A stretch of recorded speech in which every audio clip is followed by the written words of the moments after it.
This is the Big O Show. This is the Big O Show.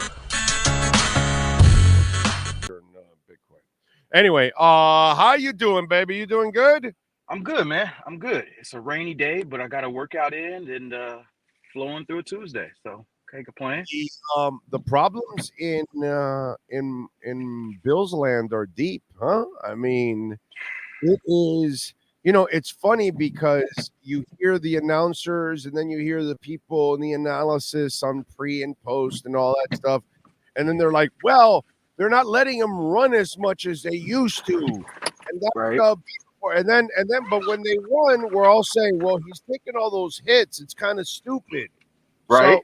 So, and this is what you and I talk about all the time with running quarterbacks. Right. Okay, make a living from the pocket, and Yep. can you consistently beat teams by living from the pocket?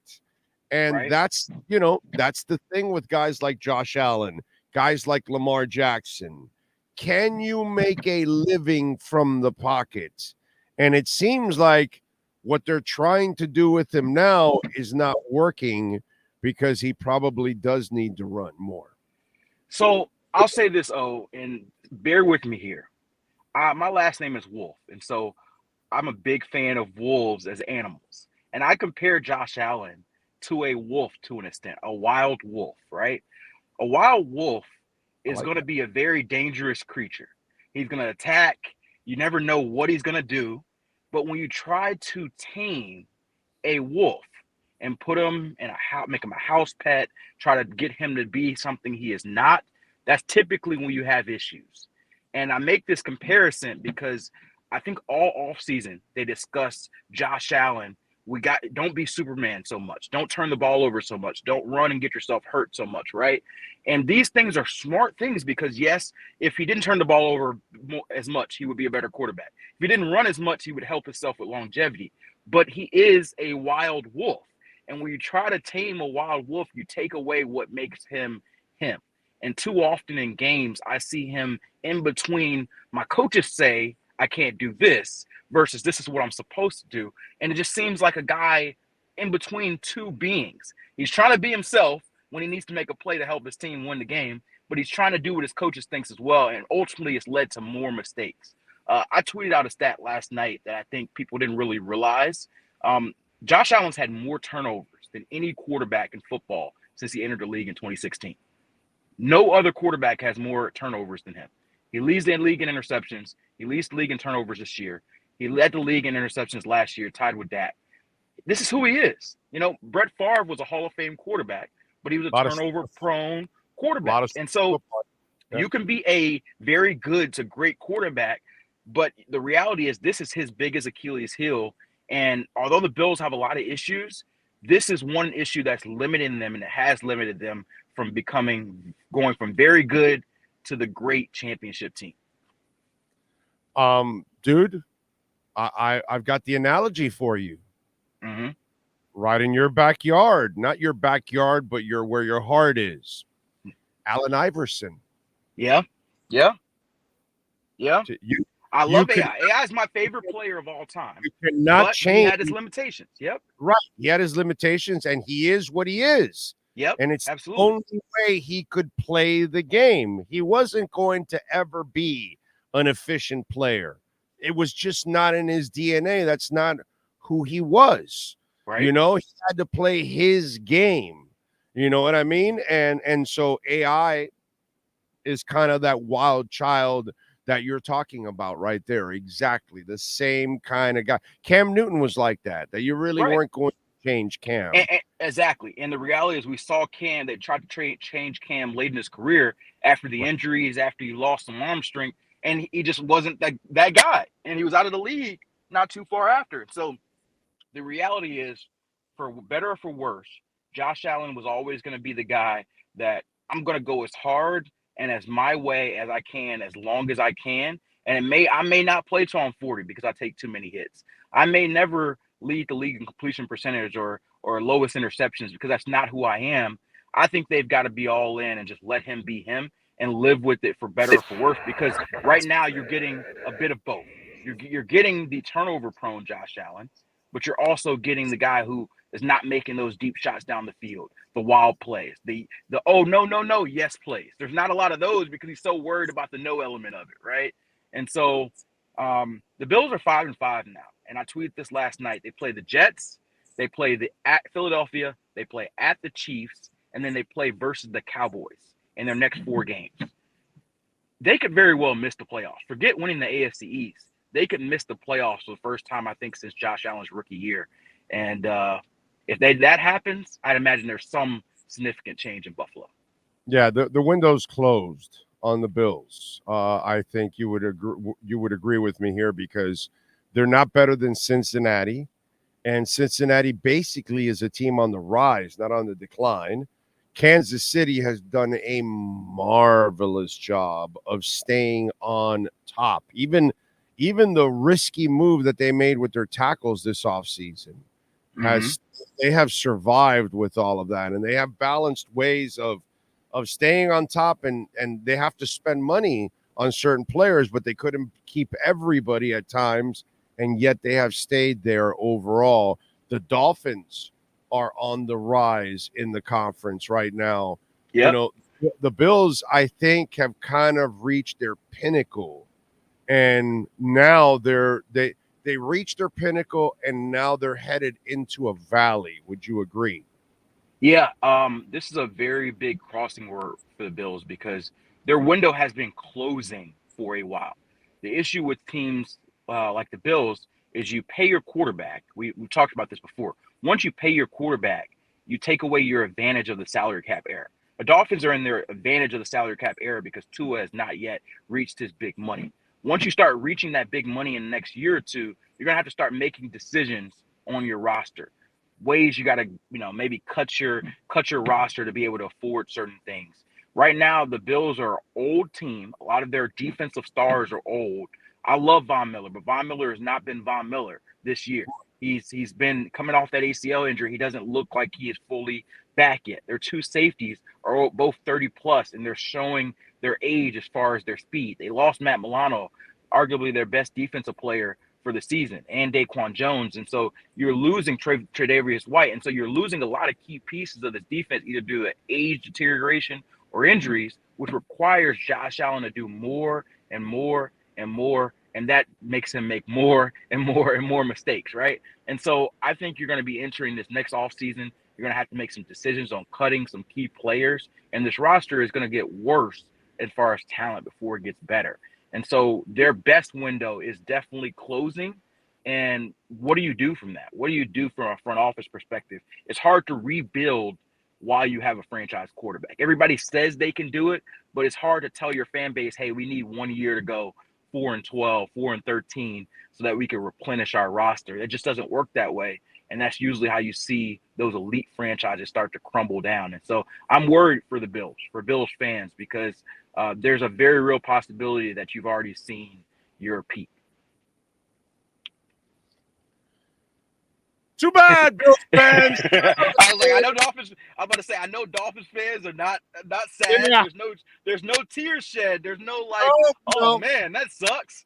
No. It's the reality. It's the reality of it, and it's a different perspective. But you see a transition in the division. You see the Patriots going through what they're going through. They're 2-8. All the talk is, does Belichick get fired at the end of the year? Is he resigning? Is Mac Jones going to get benched again? Do they get a new quarterback? This was the team that was the class of the division. And then it was the Bills coming after them. They've won 3 straight division titles. They are supposed to be next. And now we see them on the downhill climb or downhill demise. And so you see the 2 quote unquote teams of the division going downhill, and the Dolphins are trending up. And the Jets are sort of in this kind of abyss, waiting for Aaron Rodgers to make a miracle recovery off his Achilles. But all of this is great news for the Dolphins, because not only the Dolphins are become the overwhelming favorite to win the division this year, they set themselves up to really be that team for the next at least 2 or 3 years with this current core. Their window is now, whereas the other team's window for the Patriots is past, for the Bills is closing. Listen, I'm not wishing it on anybody, But if he wants to come back early, even though I think they'll lose too many games, and by the time he says he's ready in mid-December, they'll be out of the race and they'll say, well, it's not worth it and all that. That's what's going to end up happening. But if he wants to come back, all he's doing is coming back to re-tear it again and put 2024 in doubt. And that would be so Jets. And if that's what you want to do, you go ahead and do that, my brother, because I'm sorry. This reminds me of the Ryan Tannehill thing, that he didn't have the surgery and he thought it could heal. And then the second he had to make football moves, that thing snapped.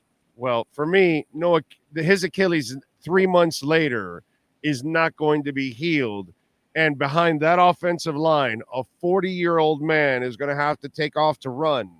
And the second he has to take off to run and cut and all that, brother, it just you're just asking for more. It's definitely risky. But I will say this: I'm going to be a little bit of a contrarian here. I don't know the medical thing for Aaron Rodgers. It seems wild to me to think that he could be back in 3 or 4 months. I do think if he does come back, he's obviously going to be a statue. He's just going to be standing back there as a thrower. Can he be his style of quarterback, essentially being Tom Brady, quote unquote, in the pocket, where you're just moving, 6 inches left to right and just delivering the ball at quick passing and become a quick passer? I don't know. He's never really been that guy. Maybe he can transition to that. But I will tell you, the Jets, the way their roster is built and the way the playoff picture set up, if they can hang around, if they can sneak in as a wild card team or be in the mix at week 17 and 18, they become a very dangerous team with any level of competent quarterback. Zach Wilson has been playing a little better, but he's still Zach Wilson. And so because of that defense, because the Jets have a really good defense, I do say that is a scary team, even with a limited Aaron Rodgers in the playoffs.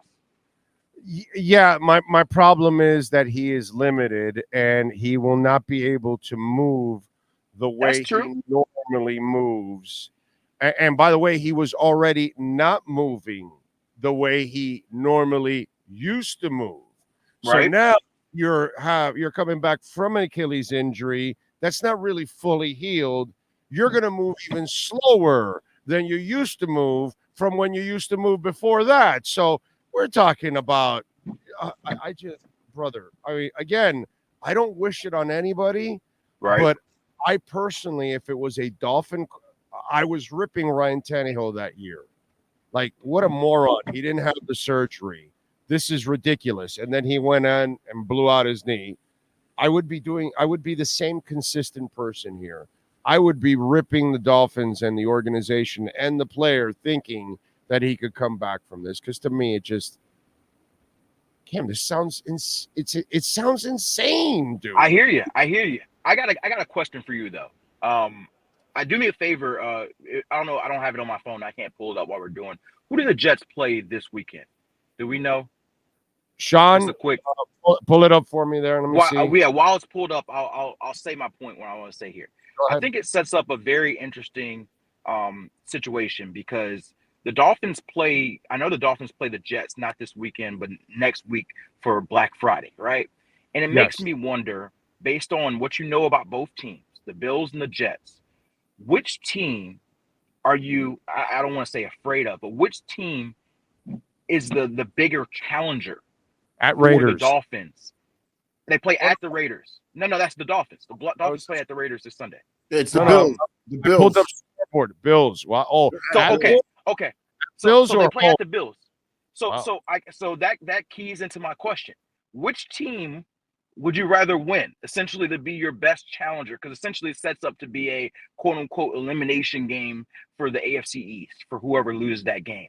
As a Dolphins fan, if you look at this objectively, which team would you rather lose and quote unquote be out of your division race? The Bills, who've been your bigger challenger but have looked shaky of late, or the Jets, who are waiting for that miracle at the end of the season? I'm curious from your perspective, and Dolphins fans, for all the viewers out there in the chat, to give me your perspective of which team is, quote unquote, the bigger challenger that you would rather see fall. I'd rather. This is twisted. I'd rather the Jets fall because I don't fear the Jets and I don't fear the receiving core. Yep. But but because I want the Dolphins to exercise the Bills' demon. And Gotcha. I want them to kick their ass. Now, in the question you're asking, most Dolphin fans are going to tell you, "Oh no, I want the Bills out, and we'll deal with the Jets and move on," because the Jets' defense is special. There's no Right. doubt in my mind. But I can't fear an offense right now. I didn't fear him when he was healthy because I didn't fear their wide receiving core. I don't think against this secondary. Against Mhm. Ramsey, X, and Holland? Come on, bro. Okay, so I You got to want be fastest show on turf or whatever. yeah. That's what I need in order if you're going to challenge my guys. That's the way So I the would. reason I asked that is that I felt like you actually had a surprising answer. For me, I feel like most Dolphins fans would rather the Bills lose because they feel like the Bills with their quarterback are still the Right. more dangerous team. I feel like They that's are. how most people in America think. But I I want to agree. caution you guys this, and I probably vote that way too, but I want to caution you guys this. Take a look at the Jets schedule and take a look at the Bills schedule. The Jets do have an easier schedule, and Mhm. there's a real possibility, like I'm not saying it's going to happen, but there's a real possibility if the Dolphins lost this week against the Raiders, which they're big favorites, but the Raiders are hot. The Jets beat the Bills. Next week, the Black Friday game would be for first place in the AFCs. The Jets win, they would be the first place team in the AFCs with a easier quote unquote schedule the rest of the way. And so I just think that it's intriguing for me from that perspective that although the Jets are seen as like this wounded animal because they have Zach Wilson at quarterback, they are still hanging around and they have a real possibility with that defense to be a sticky thorn in their sides. They already beat Philly this year, and they've already beat Buffalo. And so this is a team that has shown they can, even through their limitations at quarterback, can win games against teams with quote unquote good quarterbacks. So I just Right. think it's interesting. Yeah. No, I got it. Just Aaron Rodgers. They're statues! Yeah. Yeah. They're statues! Yeah. Statues. I cannot fear the statue overall. All right. So Achan comes back and Hunt. What's your gut tell you? I don't think he'll play this week. I think that it was very interesting that Mike McDaniel said he was still week to week. I think we talked before the bye, and my thought was he's coming from a hamstring. He's an offensive lineman. If it's not a bad hamstring pull, I thought he was going to push it. But the fact that he's week to week, and I saw him yesterday at practice, he was in street clothes. He wasn't even in a jersey. He was in street clothes doing rehab. I think you're looking at, hey, we're gonna give him at least another week. And so my guess would that you see a backup right guard this week and they give him a little time. That kind of tells me, without Mike McDaniel telling me, that maybe it was beyond a grade 1 hamstring pull. Maybe it was a grade 2 kind of deal because offensive linemen typically come back a little quicker from hamstrings because let's just be real, they don't have to run that far. But he's a guy that you need for the rest of the season. And as I told you guys with previous injuries, the Dolphins have been conservative to keep guys for the end of the season and say, hey, if it's an injury that we could put you back in 2 weeks, maybe we wait 3 or 4 weeks to make sure you're 100% and don't get a re-aggravation of a soft tissue injury. That's what they did with Achan. Achan could have missed a week or two. Yeah. I think that's what it is. And let me add a caveat to all of that. They look at it. I know we don't, but they've been looking at it like this for months. You all worry so much about the offensive line, a lot more than we do. Because what we also have to start looking at is they got backups. Yeah. The Dolphins are one of the few teams that can field 5 guys and they've got backups. Okay. Right. Which is, it's rare to have 5 guys. We should know that because we haven't had 5 guys for over 20 years. And then it's also rare not only to have 5 guys, not the hamburger place, but the alignment, but also to have backups. And they are comfortable with their backups. They're not panicking anymore like we used to panic all the time. I think we all have to kind of retrain our brains when it comes to the way we look at the Dolphins and the offensive line. They're actually better than most. So you look at the Raiders this week and you say, such and such player can handle the Raiders. We're better off holding Hunt off for one more week. This has worked well for us all year long, taking the precautionary approach to all of this, and it's paid off. So why not continue, especially when you have serviceable players there? Absolutely. I think, especially with soft tissue injuries, conservative is the right call, because how often do you see guys come back from an injury and then they pull the same thing, and now they're out that same amount and likely more? So if you missed Hunt for 2 weeks for the hamstring, you come back, he pulls it again, he's probably out at least 3-4 weeks on the second injury. And so now you've made it a 6-week injury when maybe it could have been a 3 or 4 week injury. And so, yeah, I get it. I think that fans always like guys if they're close to play, but I do think there's a lot of strategic element in being conservative. And McDaniel will never say it, but I'd imagine that opponent and your record has something to do with it. The fact that they are 6-3 in the AFC East lead, you can make decisions that you might not make if you were 5-5, a game and a half back trying to fight for a playoff spot, or if you were playing the Kansas City Chiefs, maybe you make a slightly different decision. But yeah, I think you'll see Robert Hunt probably out this week, but Achane back is a huge deal. I think you'll see him immediately go back into his old role where he and Raheem Mostert are essentially 1A and 1B in the backfield, and he gives them a little bit more diversity in their attack. I will tell you this, I think this matchup actually favors the Dolphins because the Raiders don't have an elite defensive line interior, but Max Crosby is a monster, and they've got to figure out a plan for him, because I've watched Max Crosby play, and I don't think he's talked about enough. I think he's one of the 5 or 7 best defensive players in football. I think he's that good of a player, and I don't think people view him in that light because he's been on a losing team, because he plays on the West Coast. But look at his numbers, but also look at the fact that he plays 98% of defensive snaps. He never comes off the field. The last 7 games, he's missed 2 snaps, and it's been 2 kneel downs. No defensive line does like that, and he's a guy who can wreck that game, especially the way they're playing for their new coach, Antonio Pierce. If they can make that game ugly, they've got a chance. I know the Dolphins are 11-point underdog or favorites. But I hope they come into the 12, and they should win. Don't get me wrong, they should win. But I hope they come out. They better come out with a level of intensity coming out of the bye. They come out like they did against Carolina, they could be in for a rude awakening.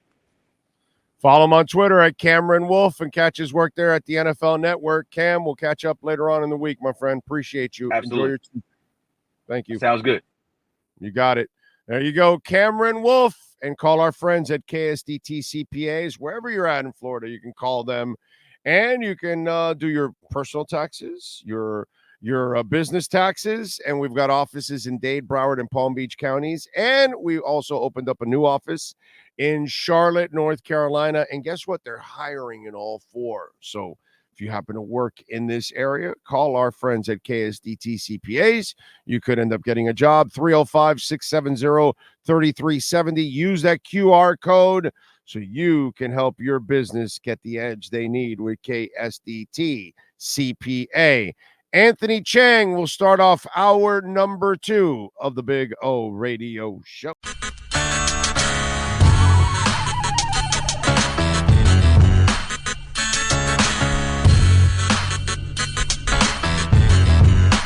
This is the Big O Show.